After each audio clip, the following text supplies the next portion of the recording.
Hello दोस्तों, स्वागत है आपका A to Z स्टोरीज़ पर। हमारे साथ जुड़े रहने के लिए हमें सब्सक्राइब कीजिए और बेल आइकन को ज़रूर दबाइए। शाम देश, जिसे आज ईरान के नाम से जाना जाता है। ज़रा गौर से सुनना इस किस्से को। वहाँ पर एक ज्योतिषी रहता था।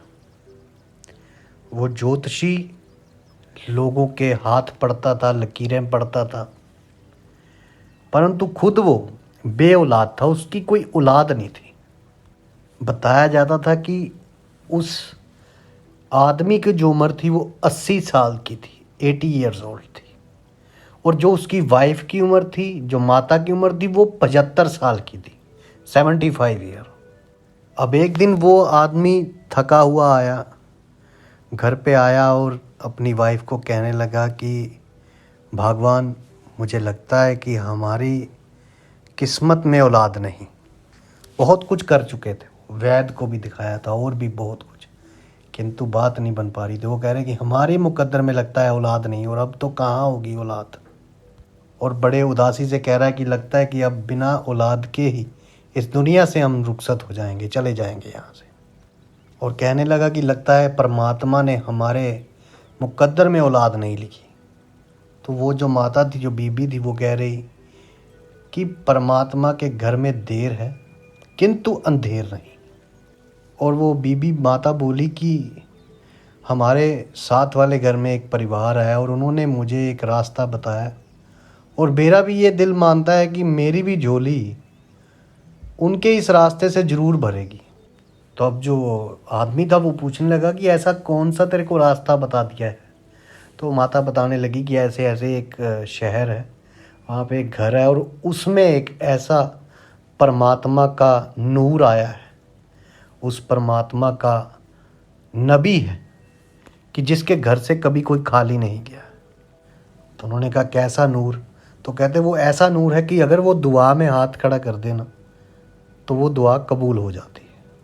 तो फिर उस आदमी ने उस औरत से पूछा, उस माई से पूछा कि क्या नाम है उस शहर का। तो वो माता बोली कि उस शहर का नाम है मदीना। तो वो बाबा बोला कि आपको पता है कि मदीना कहाँ है? मदीना तो यहाँ से 80 मील दूर है। और कहने लगा कि आप अपनी उम्र भी देख लो और मेरी उम्र भी देख लो, हम पहुँच नहीं पाएंगे वहाँ, रास्ते में ही कहीं मर जाएंगे।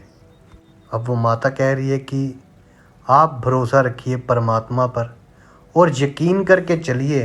मेरा दिल कह रहा है कि उस दरवाज़े की दहलीज में ज़रूर पहुँचेंगे हम, कि एक बार मेरा यकीन करके आप मेरे साथ चल पड़ो।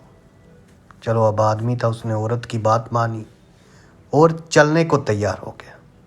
अब बहुत वक्त बीत गया, चलते चलते चलते चलते, कहीं खाते, कहीं पीते, कहीं खिलाते, धीरे धीरे ऐसे ही करते करते वो मदीने में पहुंच गए। अब जैसे ही मदीना में पहुंचे तो वहाँ पूछा जाके कि नबी कहाँ रहते हैं। तो उन्होंने बताया कि इस मोहल्ले में रहते हैं। तो जब मोहल्ले में पहुंचे और गली में जब पहुंचे तो वहाँ क्या देख रहे हैं कि वहाँ दो छोटे छोटे बच्चे खेल रहे हैं। एक बच्चे की उम्र 5 साल थी और दूसरे की उम्र 4 साल थी। उन बच्चों से वो बुज़ुर्ग पूछता है कि वो अल्लाह का नबी जो है, उस परमात्मा का नबी जो है, वो कहाँ रहते हैं। तो वो बच्चे कहते हैं कि वो जो सामने मस्जिद है वहाँ वो रहते हैं। अब वो बूढ़ी औरत और बूढ़ा आदमी उस मस्जिद में दाखिल तो हुए, पर वहाँ से 5 मिनट के बाद रोते हुए वो वापस आ गए। अब वो जो बच्चे थे वो देख रहे थे, वो खेलना छोड़ दिया। उन्होंने बड़ा हैरानीजनक वाक़या देखा। तो उन्होंने कहा था कि इस घर में तो रोते हुए जाते हैं लोग और हंसते हुए आते हैं। ये पहला जोड़ा देखा है जो हंसते हुए जा रहा था और रोते हुए आ रहा है वापस। तो उन बच्चों ने उस बूढ़े आदमी को आवाज़ लगाई कि बाबा तू क्यों रो रहा है। और बीबी को भी पूछा भी क्यों रो रहा है, क्यों रो रही हैं आप। तो वो कहने लगे कि रोए नहीं तो क्या करें। उन्होंने सारी अपनी वाक़यात बताई कि ऐसे ऐसे हम आए थे, हमने सुना था कि इस दरबार से, इस घर से कोई खाली नहीं जाता, पर हम तो खाली जा रहे हैं। अभी उन्होंने सारा हिसाब लगा के बोल ही रहे थे, कितनी देर में हज़रत सलमान फ़ारसी आ गए वहाँ। तो उन्होंने पूछा कि तुमने कैसे मांगा था वहाँ जाके, नबी से कैसे मांगा था। तो वो बोले कि मैंने कहा था कि यह खुदा के नबी, यदि मेरे मुकद्दर में औलाद है तो आप दुआ कर दीजिए खुदा से कि मेरे मुकद्दर की औलाद मुझे मिल जाए। तो वो यहीं पे तो गलती कर गए। उनके मुकद्दर में, अगर उनके तकदीर में, उनके लकीरों में अगर औलाद होती तो पहले ही मिल जानी थी। उन्होंने कहा तुमने कहना था कि मेरे मुकद्दर में कुछ नहीं है, अब तेरे हाथों में है, तेरी दुआ में कितना जोर है, उस दुआ के बदले मेरे को औलाद दे दे, ये कहना था। और ये भी कहा हज़रत सलमान फारसी ने कि अगर मांगना ना आता हो ना, फिर मालिक पे कभी गुस्सा नहीं करते। और कहा कि तुमने कहना था कि मुकद्दर की नहीं लेने आया मैं तो तेरे से लेने आया हूँ, तू दे दे। अब उस रोते हुए शख्स को देखकर कहने लगे शबीर कि इसका सोया मुकद्दर जुगा दूँ जो नाना के दर से आया है खाली, तू कहे तो भैया हंसा दूँ। अब वो जो दोनों बच्चे थे वो थे हसन और हुसैन। तो उन्होंने, छोटा जो भाई था वो कहने लगे बड़े को कि भैया पहले आप। अब एक ने कहा, पहले वो बोले बाबा एक। अब वहाँ हसन ने कहा एक। तो ऊपर खुदा ने कह दिया, हज़रत जो वहाँ पे जिब्रील थे, कि इसकी किस्मत के पन्ने खोल और जो नहीं लिखा था वहाँ लिख एक। अब हसन ने कहा एक, हुसैन जी ने कहा दो। अल्लाह पाक ने फिर ऊपर जिब्रील को कहा कि इसकी किस्मत दोबारा मिटा और लिख दे दो। अब ऐसे ही चलता जा रहा है। हसन ने कहा एक, हुसैन ने कहा दो, हसन ने कहा तीन, हुसैन ने कहा चार, हसन ने कहा पाँच, हुसैन ने कहा छः, हसन ने फिर कहा सात। अब ऊपर अल्लाह बैठे हुए हैं। अल्लाह पाक कहने लगा जिब्रील को कि इसको बाबे को बोल तू बस, कि इन्होंने हसन हुसैन ने तो हटना नहीं है आज, इनका तो रहमत का दरिया बगने लग गया, ये पता नहीं कितने औलादे दे देंगे, तू बोल दे बस। तो बाबे ने कहा बस। हसन बोले कि अगर बाबा आज तू बस ना बोलता ना, शाम देश जिसे ईरान कहा जाता है वहाँ की आबादी एक तरफ होती और तेरे बच्चे एक तरफ होते, इतनी तेरे को औलाद मिलती।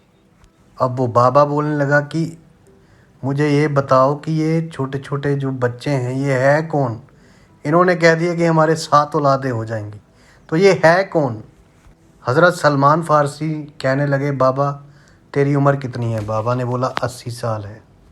तो हज़रत सलमान फ़ारसी बोलने लगे कि मेरी उम्र 380 साल की है, अभी तक तो मुझे नहीं पता चला ये दोनों है कौन। अब वहाँ बाबा बोल रहे कि मुझे नहीं पता कि आप हो कौन, मुझे ये भी नहीं पता कि आपके दिए हुए 7 बच्चे जो आपने दुआ की है मेरे को मिलेंगे कि मेरे नहीं मिलेंगे, किंतु आपकी ये आफरीन देख के, आपका ये इश्क देख के मेरा मन करता है कि मैं आपका मुरीद हो जाऊं। तो हुसैन बोले कि बाबा तेरे 7 पुत्र होंगे, होंगे ही होंगे, तू अपने बच्चों को लेके चल घर। और फिर समा बीता। तो कहते हैं कि उस व्यक्ति के जो 80 साल का आदमी था और 75 साल की जो औरत थी उसके 7 बच्चे हुए थे। ये हुसैन हसन की इबादत के रंग थे, वो कुछ भी दे सकते थे, यही इबादत है। फ़कीर कुछ भी दे सकते हैं, बस इबादत में दम होना चाहिए, इबादत असल होनी चाहिए, तो कुछ भी मिलता है इन फ़कीरों की तरफ से। मन सच्चा हो, इबादत फ़कीर की पूरी हो तो कुछ ना कुछ ज़रूर मिलेगा। यदि आपको हमारी ये कहानियाँ, ये बातें अच्छी लगती हैं तो आप हमें सब्सक्राइब कीजिए, शेयर कीजिए, लाइक कीजिए। आप सबके भीतर बसे उस परमात्मा को मेरा प्रणाम। आप सबका धन्यवाद।